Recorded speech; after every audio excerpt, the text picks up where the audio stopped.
Hello, and welcome to Nale Yoga, the podcast with Yoga Nidra journeys for deep rest and more. I'm Ruthie Eisenberg, and today I'm so happy to welcome a very special guest. Chana Frazin is a certified aromatherapist and essential emotions coach, and the founder of The Oil for Me. Chana has this beautiful way of helping women use essential oils for long term natural healing, for physical wellness, as well as spiritual and emotional balance. She's based in the beautiful Golan Heights area in northern Israel and does workshops all over Israel as well as online, teaching women how to bring these healing practices with essential oils into their homes and their lives. She's often called the oil whisperer, and when you hear her speak, you will understand why. Chana has this intuitive and very heart-centered connection to her work, and you can really feel it shining through from a place of deep authenticity. In our conversation, we talk about the emotional layers of aromatherapy, the connection between scent and soul, and the season of this time, and how these natural remedies can become tools for healing and self-discovery. Chana also has a new 5-week aromatherapy training coming out called The Anointed Path, which will be starting in January, and you can obtain more information about that in the show notes. I think you're going to really enjoy this conversation, so let's get started. Hey, Chana, welcome to the show. Hi, thank you. So nice to be here. Yeah, it's so good to have you here and to see you here. Why don't we just get started? If you could share a little bit about how did you get into essential oils and especially using essential oils for healing? Right. So my first experience, well, like positive experience with essential oils was in college. And I had itchy ears for like all my life, as long as I can remember, at least 10 years before that. And I was trying to calm the itch with a Q-tip. And a friend of mine said, "Why don't you put tea tree oil on the Q-tip?" I was like, "What's tea tree oil?" And so she gave me tea tree oil and I put it on the Q-tip and I had immediate relief. And I'm saying that for more than 10 years, my ears itched regularly. And and one drop on the Q-tip took care of it. So I was like, wow, I don't know what this is, but I'm going and I'm buying a bottle of tea tree oil today. And literally from that moment, I have always owned a bottle of tea tree. I never went away overnight without a bottle of tea tree, but I didn't think like, oh, this is an essential oil. What else is out there? You know, it was a very standalone moment in my life, but a very profound moment in my life. And and so that was college, and then years later, a girlfriend of mine called me up one night shortly after we moved to the Golan Heights, and I'm not a fluent Hebrew speaker, and there isn't a big job market up here, and I had 4 kids. I had just had a baby, and it was like dishes, laundry, diapers. That was my life. And she said, "Hey, I just got involved with these amazing essential oils, and I think you would love it." And I had just said that morning to my husband, "I think I need to like find something else to do besides just dishes, laundry, diapers. Like maybe I could volunteer somewhere.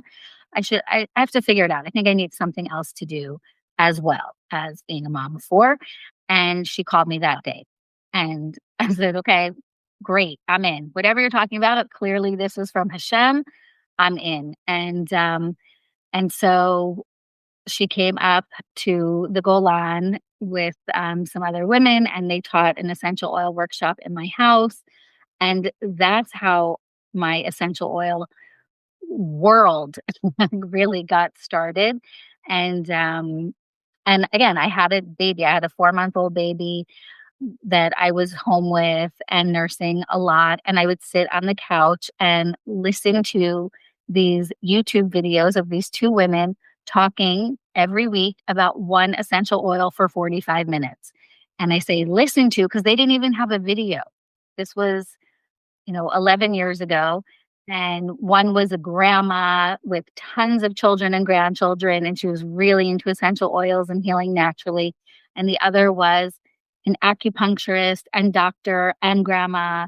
And they just shared about one oil back and forth, how they use it, why they use it, who loves to use it, everything. And each one was so rich with like its whole story of all these things you can do with it. And going back to my itchy ears, it was candida that was at the source. And I had a lot of allergies, environmental allergies, and different seasonal allergies growing up.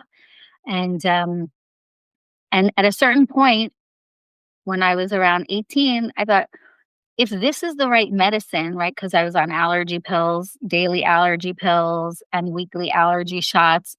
If this is the right medicine, why do I need to switch every 6 months because it stops working? And I would go back and forth between like two different allergy remedies. So when I started thinking about it, it didn't make sense to me that that was the way to heal it. And then looking at, just symptoms. And so I started to explore more natural options, starting with vitamin C. I just like started taking lots of vitamin C and also saw a difference right away. So I went off my allergy medicine and started exploring what helps. So 10 years later, finding the essential oils was great. Really Wow. great. Yeah. Yeah. Yeah. And I started, again, we had just moved to the Golan Heights. There's not like a whole lot of infrastructure here and businesses and stores. So I was like, well, I only want to use natural diaper cream on my baby.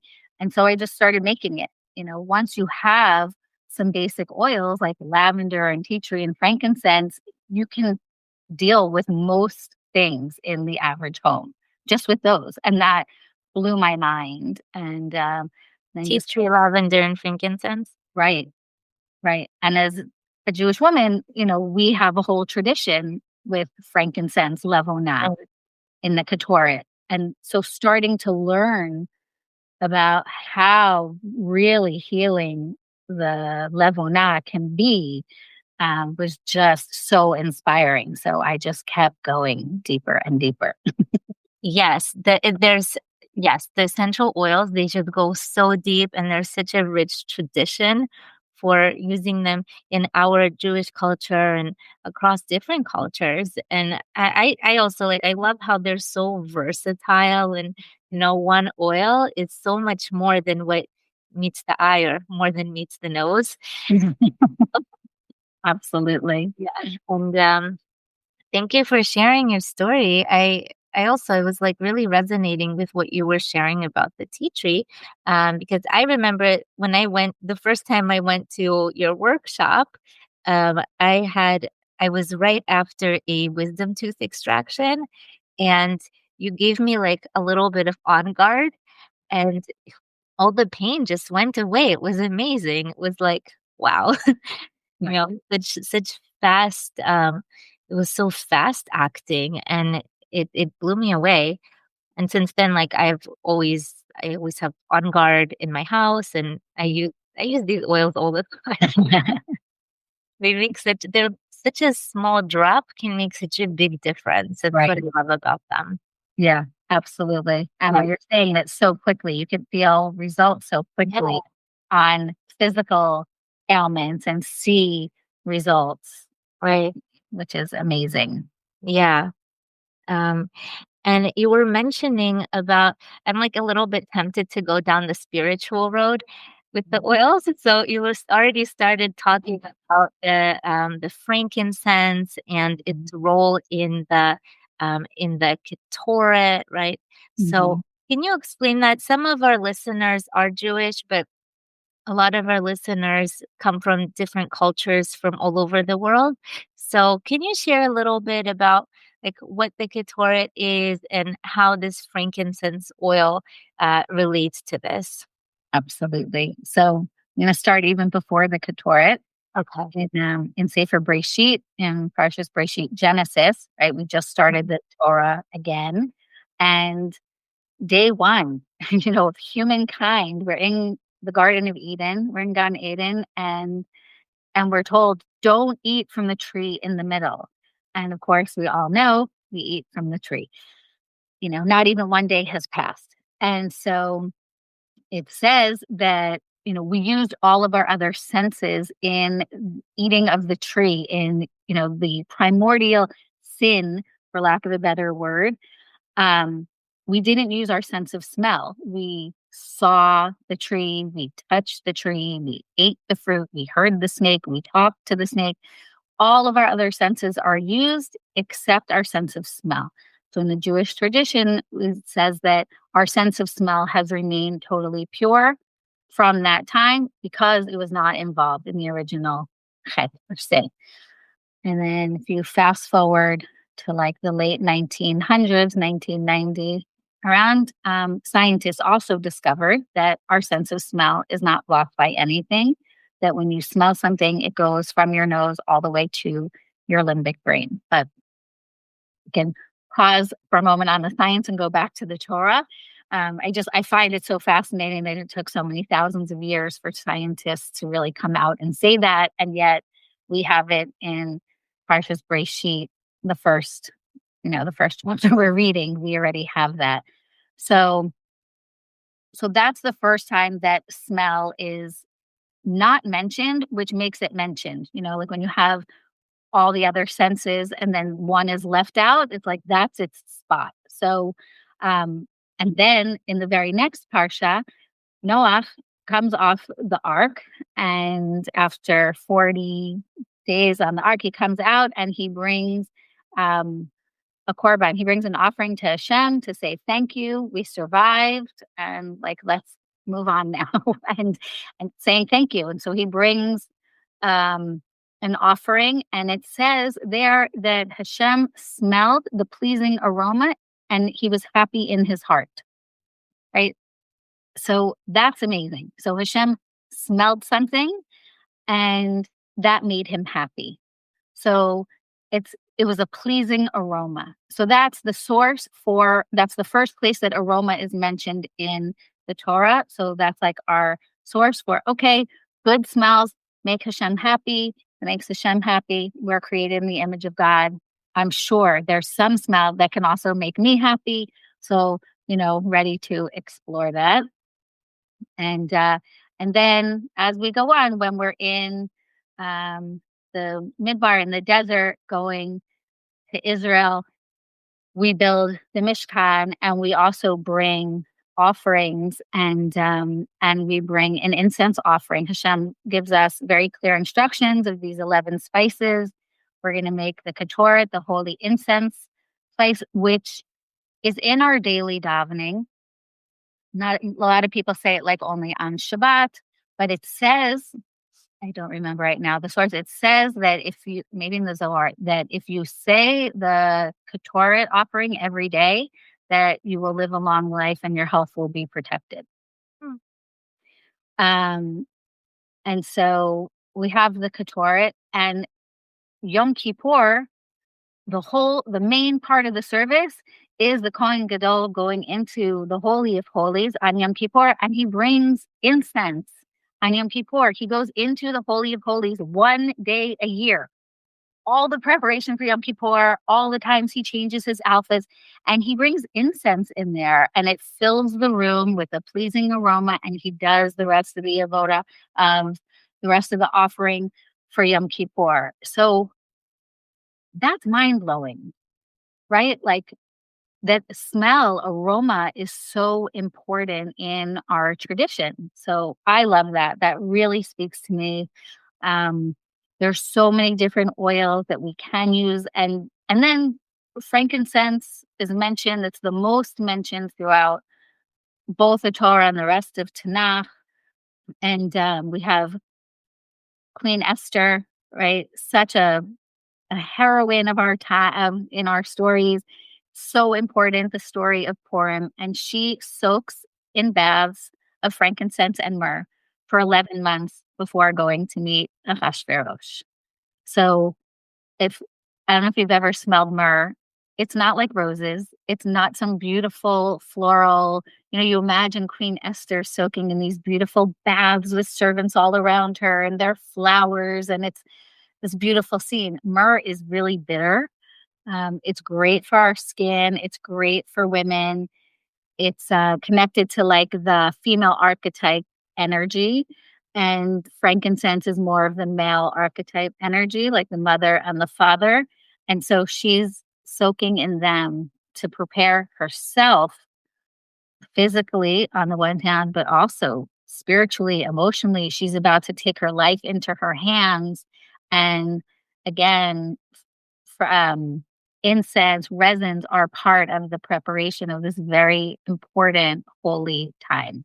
I'm sure the most important, thing in her life, certainly until she gets there and has the conversation and everything else that unfolds there. So, frankincense and myrrh, which back to the science, these two are two of the main and most researched oils for cancer treatments and a lot of big diseases, unfortunately, that we have them. So that's also amazing that they're from so long ago and we have complete access to them today, which is amazing.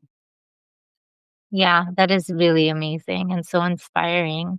Um, so with frankincense, like I think I maybe learned from you that if you put a few drops of frankincense into water and drink that every day, then it has the anti-cancer properties. It does. It has a lot of great healing properties, including it puts cells into apoptosis, which is Uh-huh. natural cell death, right? And that's when diseases grow, when the cells don't die and multiply.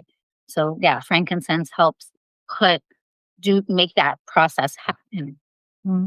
our bodies, and it also is great to help create new healthy cells, which is really important in disease recovery as well. We can't just kill the disease that was there. We have to grow healthy cells now.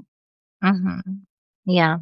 It's just again, it's so amazing how a few drops can make such a difference. Right. Yeah, absolutely.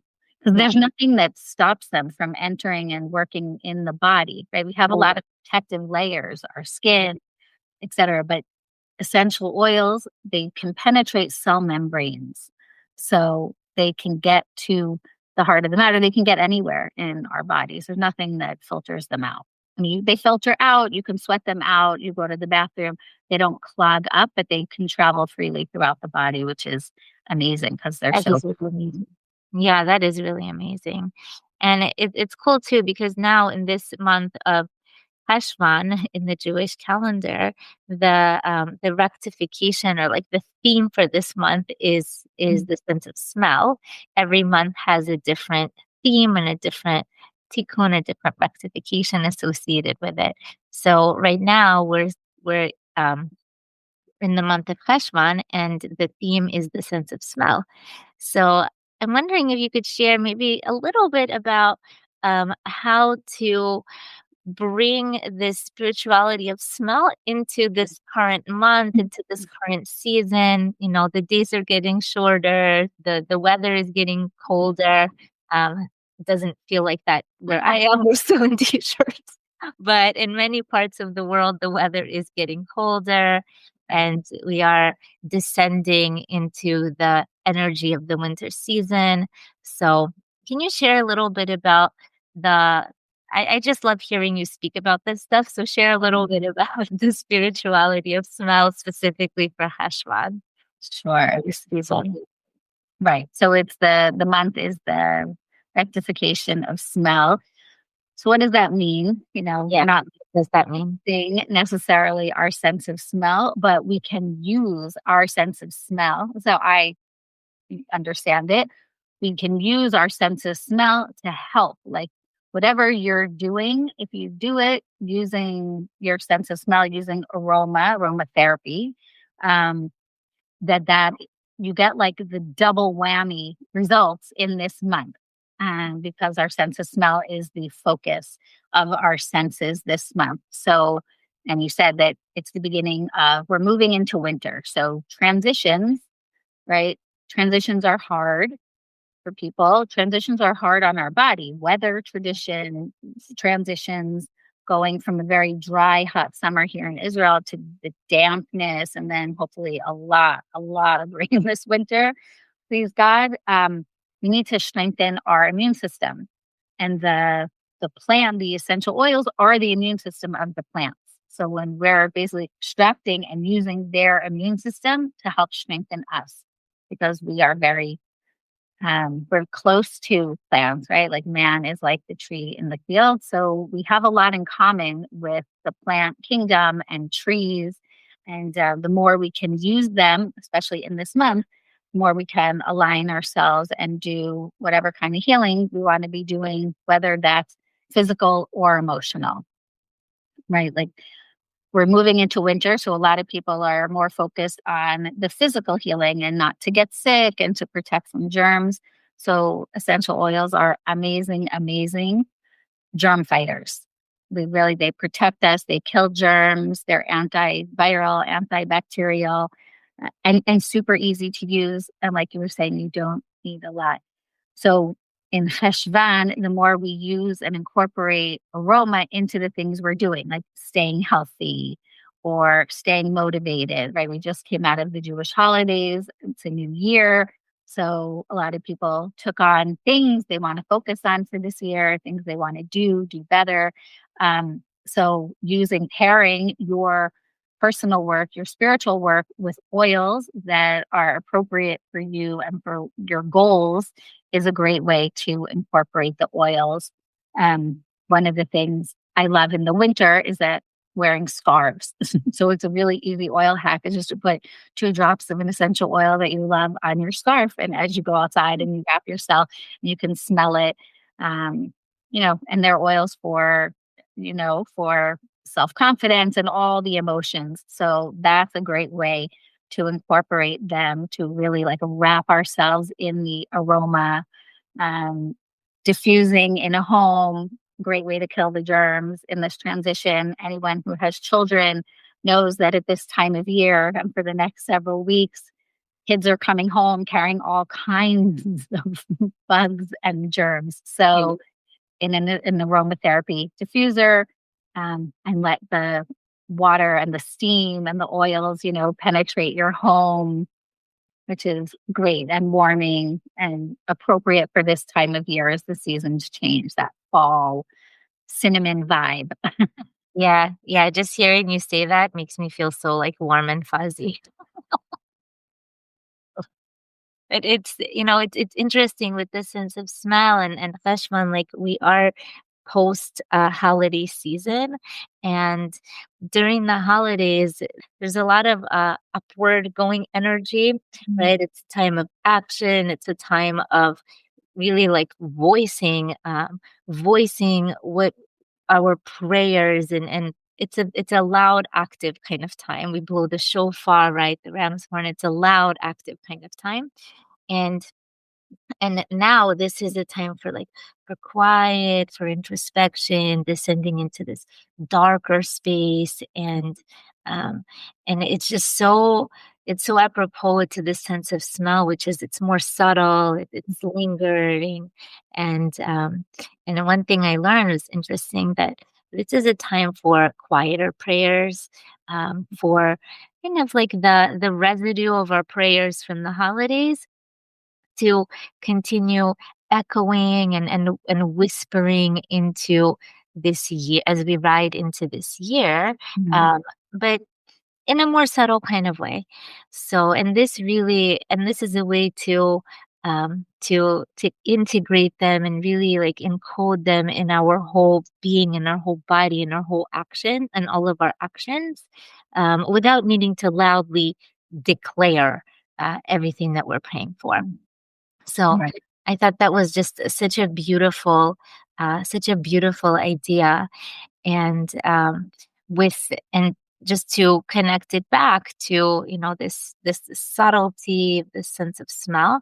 Um, I know that, this is a podcast about deep rest and the practice of yoga nidra, which is very healing, and it actually heals every system of the body with cumulative effects. So the more you practice, the more you see the effects of it.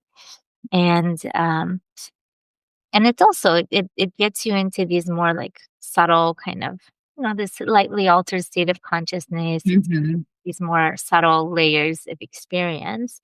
Um, so so I was wondering if you had any thoughts on, specifically, like if we're talking about oils and smells, right? They're connected to memories. They can remind us of emotional memories, just, walking by a place that has a smell that you remember from the past Mhm. transports you back to that time. Um, I'm wondering if you could share some thoughts maybe about, like, what are some specific oils that might be helpful in this idea of combining the use of oils with more like meditative or reflective kind of practices for slowing down, for relaxing. Now, there's one area of like fighting germs. I want to hear more about that too. And then Mhm. there's the other area of like more of using oils for the spiritual and that introspective. Right. So for me, before I got into the oils, I'm from New York originally. So I'm much more of like a run, run, do, do kind of person. And so I didn't meditate or sit still or anything like that. And so, but I wanted to meditate. I heard it's so great. I want to do it. I want the benefits. And using the oils really helped me to sit down and take a moment to inhale an oil, set an intention with it. For me, I see how you can add them with all kinds of healing modalities. There's very few things that you can't add an oil to, whether it's dance or yoga, like for sure yoga. There's the beginning of the practice, there's the end of the practice, shavasana and frankincense. Yeah. Um, so specific oils that I love. So this month in particular, Heshvan, is like clove oil, which is great. As a germ killer, it has the word love in it. Oh, Clove is sea love, and oh once yeah. I saw that, a friend pointed that out to me, and so that's a great one that's, like, warming, and, the oils all have both energetic and physical properties that, are a reflection really of each other. So, like tea tree, for example, everyone knows tea tree is great for killing viruses and those kinds of things. So if you're around someone who you don't like their energy, they have a big influence on you, you kind of feel like you've been attacked after you spend some time with them, you can put some tea tree on or smell some tea tree before you're with them and kind of create like a bit of an energetic shield to block their energy. Just like it blocks the invading germs, it blocks someone's invading energy. Mm.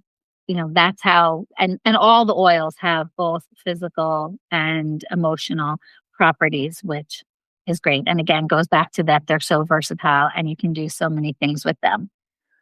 So tea tree, of course, is great for this month in that way. And clove. Clove is also, I think it's one of the highest, if not the highest, in antioxidants of all the oils. So that is a really great one to be using at this time of year. And it's also great for boundary work, which I think this month it's important to think about that, right? Because we're coming from such a high time into the winter. And so we need to not overdo or beat ourselves up for like all those high lofty ideas we had in the middle of like Rosh Hashanah davening and Yom Kippur davening and the things we said we'd never do again, the things we said we would do every day, and we haven't done them every day. So making boundaries around our spiritual work and protecting it, and in that way, I love using the oils, and I recommend to people to use them in the mornings as you're doing whatever your morning routine is,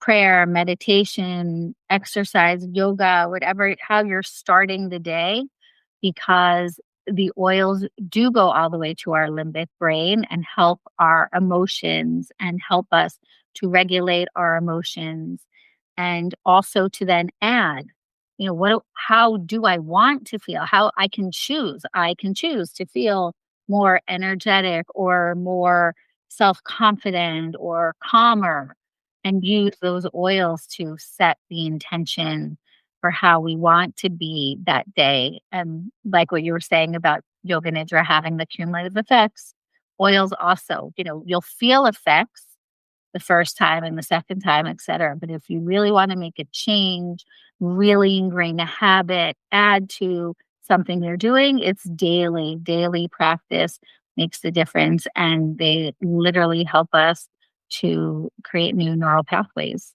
carve new neural pathways in our brain. It's amazing. It's amazing. It's really amazing. Uh, and yeah, that's just so amazing. And a lot of people, a lot of people who practice yoga nidra really struggle with anxiety or with Mhm. insomnia or, just overall, burnout or like Mhm. stress, trauma, all kinds of stuff. Yeah. So I know that like at the end of whenever I teach a yoga class, I always put at the end either like a dot of frankincense or a dot of lavender Mhm. between the students' eyebrows. Mhm. And it just helps everything Mhm. relax, and it really helps to transport into that different state. But yeah, it's so good that you're sharing about the effect on the limbic system, right? Because a lot of times people who have gone through trauma, which is it's ubiquitous, Mhm. and who is not dealing with, just life stress in the modern day world. So Right. so these oils are just, I love how they're just such easy and accessible tools to use. You don't have to use much time. You don't have to do much, thinking. You just like, you know, dab a drop of lavender or dab a drop of geranium or something to open the heart, right? And making, and I love how you're talking about making it a consistent daily practice, Mhm. having these cumulative effects so that your brain, your nervous system can really build a relationship with these Mhm. oils and get to know them better, become friends with them, become Mhm. real true allies with them, and benefit from all these amazing effects that they're offering. So um, I'm wondering, like, okay, for somebody who is struggling with anxiety or with trauma or or Right. what are there specific oils that you recommend over others? I think one of the challenges for me was that there's just so many oils and Mhm. they're all so good and they all hold so much promise. But Right. I'm not gonna use 100 oils. I'm not even going to use 10 oils. Mhm. So how do you help somebody to decide like what is the right oil to use and how to use it and at what time to use it? Right. Great. So the name of my brand, like my company, is called The Oil for Me, Mhm. because when I discovered a very loving relationship with geranium oil, I thought, wow, everyone must have an oil that's like their oil that opens them up, that helps them, soothes them. So like that's gonna be the thing. I'm gonna help people find their oil. So that's actually how I got the name of my brand.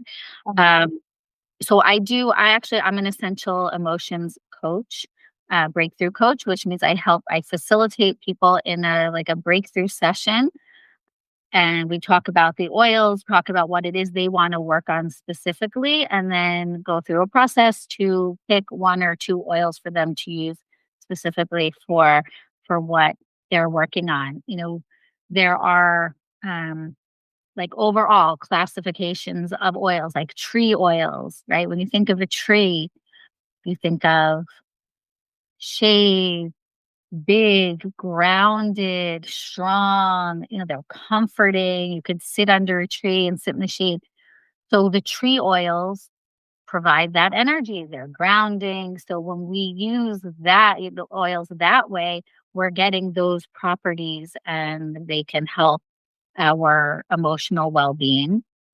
So in particular, copaiba, which is a tree oil, it's so interesting. It's such a powerful oil and it has a very little smell, right? So some Yeah. people don't like a strong smell. So they're like, no, no, stay away from me with your oils. And some people love, yes, give me everything. I want it all. And copaiba, which is one of those that does everything and is especially great for stress, inflammation, PTSD, um, pain, physical pain, emotional pain. It's called the oil of unveiling, right? Like the oils aren't going to take away everything, but they help to peel the layers way faster, with your therapist, with whatever practices you're doing. Most people who go to a therapist once a week. That's great.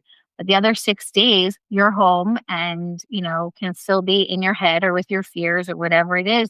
But the oils, you can just stick an oil in your pocket. You can always have it with you in between the sessions. And so, what I love to do with people is to make an aromatic anchor so Mhm. that we create a positive experience using the oil, a positive memory, and really anchor in with the smell. And then they can take that with them, like someone who has anxiety and has to ride the bus through the city and transfer and all the people rushing around. That can be really overwhelming. And so, I often tell people like just take a little bottle and stick it in your pocket, stick one in your purse, have it available. Smell your oil. Just inhale and that, 2 or 3 inhalations from your hand, literally 45 seconds. Like that's all it takes for the oils to reach your emotional center, your limbic brain, and start to help to repair Mhm. the chemical messengers. I do have to say, this works with pure oils. And unfortunately, If that's important. yeah. And unfortunately, the market is very tampered with, and more than 76% of essential oils in the world market are adulterated, have bad things in them, but they smell the same and they can say 100% pure. So you have to know what you're using. Just have to say that because, I make a lot of like promises about how the oils can help, but it's only if you're using good oils. That's Right. I think, yeah, I think that's a really, really important thing to mention. Uh, because I also like before I learned this from you, I had no idea. I just thought, okay, it says 100%, it smells nice. I right. didn't know that so many oils are they are adulterated and they are in you can get like a drop of actual essence and then the rest of it is, either like cheaper carrier oils or additives. And it's because oils, they're hard to make. I didn't know about this before, and you know about this, of course, more than I do. Even like making a small 5 milliliter bottle of lavender, Mhm. you need like 3 or 4 lavender pounds of lavender. So that's a lot of quantity for a very small yield. And so it is important to find those oils that are pure and trusted brands that will be good for you and Right. will do what they promise. Right. Well, what do you think about for people who can't access these higher quality pure oils because they are more expensive and sometimes they're harder to obtain? Do you think that using the cheaper oils is still worthwhile? Do you think there's still some value in that, or do you think it's kind of like, you get what you pay for, or it's maybe not worth it to use something that is adulterated or corrupted for healing purposes. What are your thoughts on that? Um, for healing purposes, you don't want adulterated oils, and especially if you're working, let's say, like with babies, they're Yeah. so more sensitive, Mhm. or older people, or someone who is immune compromised. Um, I'm sure that there are some decent middle of the ground oil, but if you're, let's say you want to use frankincense for healing, like real healing, then you have to use what's pure. Mhm. So if somebody's using it for like cancer, let's say, right? Then of course something pure. But what if they're using it for anxiety or for stress or just to help them or to help them sleep, let's say? How important it is for the oils to be pure, high quality? I think in those categories, it's also really important. If you're talking about stress, stress affects everything, it affects all the systems in our body. It If does. we're talking about better sleep, sleep is so important for everything in our lives. And as moms, I mean, thinking back to when my kids were little and I didn't sleep well for years, like that's not good. Right. So I don't know. I feel like I'm not a good person to ask in that question because once you like know the science, when you like understand that how powerful they can be, it's hard to say, yeah, it's okay, use cheap oils from the pharmacy. Like I that I can't say. People ask me, well, what do I do? I have all this rosemary from the pharmacy. I said, clean your bathroom with it. Like literally that as a rosemary oil in Israel that costs 35 shekels in the pharmacy, that's what it's good for. Clean your bathroom. It'll smell great. It'll smell fresh. Everyone will know you cleaned your bathroom. Should you use it on your child's head? No, no, for sure not. Our children, they're developing and the oils penetrate. So even if there's just one or two drops of the pure essential oil, you're putting garbage on their head. So I think I would tell people if it's like bad quality, don't use it. If, you Okay. know, I'm sure there's some middle ground area that's okay, but like not for cancer, not for babies. Yeah. Uh-huh.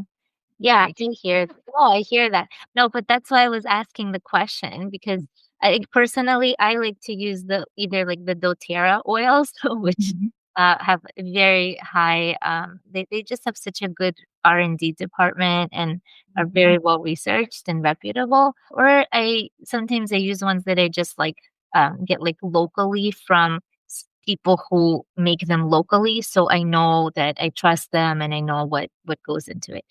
But I completely agree with you, but the reason I was asking is because not everybody has access or can get, doTERRA oils or some of the more costlier oils. I mean, it's an investment like anything else, you know? So Right. it I is, will I but will say, so when I started my business, for sure, like people are like, "Oh, these are really expensive." So I sell smaller bottles because I feel like if your kid is sick, try the oils that'll work or don't treat them with an oil because bad oils can do bad things to people. mhm, So, like eucalyptus and rosemary, which I know everyone thinks like, yes, use eucalyptus. That's great for my baby. Eucalyptus is not great for babies because it can cause, if someone has a predisposition for seizures, it can cause seizures. So a lot of people don't know that because it's in a lot of products. So you have to be careful. You have to know, you have to talk to someone to get, good products, just like anything else. If you're going to use it for healing, um, you want what's going to work. And the thing is, it doesn't take a lot. right, A really big difference. right, Not talking about ongoing treatment of something, but something smaller, even like a wart. Warts can take a really long time to go away, and warts are a virus. And so you can clear warts with frankincense oil or tea tree oil. It takes some time, but it goes away, and then your system is more healed from that virus. mhm, Dormant viruses. I work with a woman who used to have shingles, uh-huh, and they say once you get shingles, you will always have shingles, that stays in your system. It's that kind of virus that lays dormant. And she then has completely healed her system of shingles using the oils. Both the physical was like the easier part because as soon as she would start to feel it, she could put oils on top. But what was happening was before the shingles would come out, she was very stressed. And So she realized when she would start to feel that level, she's like, okay, where's the jasmine? I need my jasmine. And jasmine is one of those more costly oils because it's very hard to extract and you can only do it at a certain time of the day. And the flowers are so delicate. And she no longer has shingles. Wow. And it is, yep, the proactive smelling of the jasmine and then the topical use of virus killing oils. Wow. Amazing. Amazing. Oh, you just reminded me the jasmine smells so good. So good. So But good. Like walking through shireen. yeah, Jasmine is intoxicating. Yes. really, it's like transporting. It's so good. Yeah, it is. Right.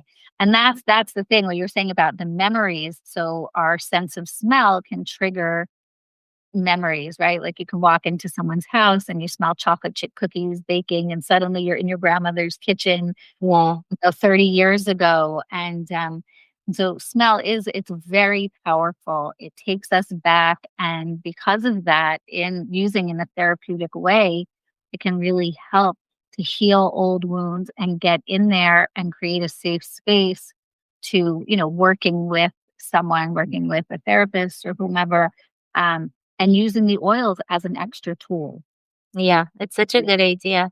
And as you're talking, I'm also getting an idea, even just with yoga nidra and using the oils to maybe integrate any unconscious emotions or memories or associations that might show up for somebody while they're practicing yoga nidra, Mhm. to use a corresponding oil after the practice to integrate it, and then coming into another practice using that oil in the beginning to return to those parts that might need attending, and really use also harness the power of oils as a resource going into the practice. Right. Beautiful. Yeah, just And your studio will smell wonderful. yeah, that's right. You did that smelling yoga studio. That's right. You could have like your music as a resource. You can have your space as a resource. Your music as a resource. The oils or like the smell around you can be also a resource. And then your breath, your body, and your mind are also your resources. Absolutely. Yeah. So, okay. So I know we have to start wrapping up for today. I'm really, really enjoying this Mhm. conversation with you, and I feel like I can just listen all day and learn from you all day. Every time we talk, I always learn new things from you. And let me ask you about if you could share with the listeners about a little more specifically about your offerings and where they can find you. And we'll also put this in the show notes. Okay, great. Um, so I am actually starting an aromatherapy online course that I'm going to be teaching, a 5-week course that is really open to people who are at more of a beginner or higher level of understanding. We're going to go learn about essential oil chemistry, why they work, etc. And that will be, God willing, starting in January. So we're just getting the landing page up hopefully today, so I can send that to you. And I teach around Israel in person. I teach on Zoom, and I love to share oils with women in person. It's really fun, and when you see someone take that inhale and watch their shoulders drop. So I'm available to come and teach workshops, fun women gatherings, or some kind of workshop around Israel. I love to do that. That makes my heart sing. Yeah, and having been to a couple of your workshops, I can attest that it's just so fun and so inspiring. It like lifts the heart and soul. First of all, just being in your presence, but also smelling the oils together and having that experiential Mhm. experience of smelling the oils, experiencing them in the moment, and also learning about them. And it's really, really fun and it's really special what you're doing. Yeah, So, thank you. yeah. For sure. And is there any final words or any last things that you want to share with our listeners? Sure. So one of my favorites, I love to learn from this oil, the green mandarin. You might have heard me say this Yeah. before. So the citrus oil, green mandarin is a citrus. We know it really just as a clementine, clementina, mandarin. It's orange. So the oil, there's a green mandarin oil. So that is taken before the fruit is ripe. And that's why it's green, because the fruit is still green. So it's not ripened yet. And it's known as the oil of potential, right? Mhm. It's not ripe yet.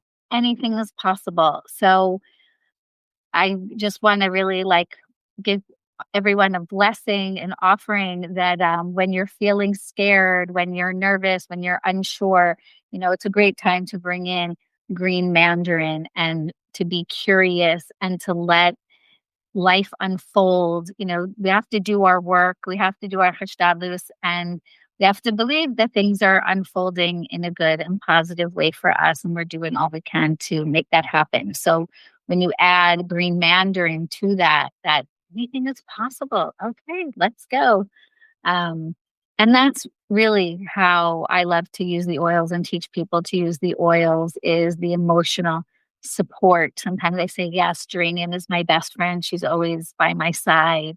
Um, and it can be like that. So for sure, anyone who's suffering who's like, really needs some help. Also, I can give you my phone number to post. I'm open to answering questions, helping people living here in Israel. We all just really need support. So I'm here to help people. I want to help. Beautiful. Thank you so much, Hannah. Thank And we you. will post all this in the show notes. And such a wonderful, encouraging way to end to hear that yes, anything is possible. I needed to hear that today. Awesome. Thank you so much. So Thank good. you. Great seeing you. Be well. If you enjoyed this conversation with Chana Frazin, I welcome you to like, follow, subscribe, and share this with your friends or family, anyone who you think might benefit from hearing this conversation. You can find information on how to contact Chana as well as her course in the show notes. And feel free to join the Nale Yoga WhatsApp community for the most recent updates on new episodes and events, and ways to connect with me as well. And with that, I hope that you have a mindfully fragrant rest of your day or night, and I hope to meet back here again soon. Be well for now.